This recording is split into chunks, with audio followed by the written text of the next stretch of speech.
అమృత్ పథకం ద్వారా కేంద్రం ప్రతి మున్సిపాలిటీ అభివృద్ధికి నిధులు అందిస్తోందని ఎంపీ డీకే అరుణ తెలిపారు. నారాయణపేట మున్సిపాలిటీకి 27,66,00,000 కేటాయించిందన్నారు.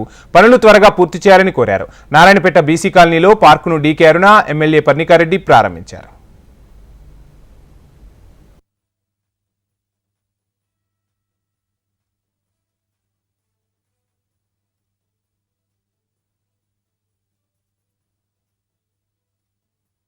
ఈరోజు నారాయణపేట మున్సిపాలిటీనే కాకుండా రాష్ట్ర వ్యాప్తంగా ప్రతి మున్సిపాలిటీ కూడా అమృత్ స్కీమ్ ద్వారా నిధులు కేటాయించబడినాయి. కేంద్ర ప్రభుత్వం ప్రతి మున్సిపాలిటీలో కూడా అమృత్ 2 కింద మరి అనేక మున్సిపాలిటీలకు పెద్ద ఎత్తున నిధులు కేటాయించింది. దీంట్లో ఆ గైడ్ లైన్స్ లోకి మరి ఆ మున్సిపాలిటీల్లో వారికి ఉన్నటువంటి ప్రతిపాదనలను ఇది చేసుకుని వాటిని ఆ స్కీమ్ కింద వాళ్ళు ఇక్కడ డ్రింకింగ్ వాటర్ కోసమని మరి ఈ యొక్క స్కీమ్ ని ఇక్కడ పెద్ద ఎత్తున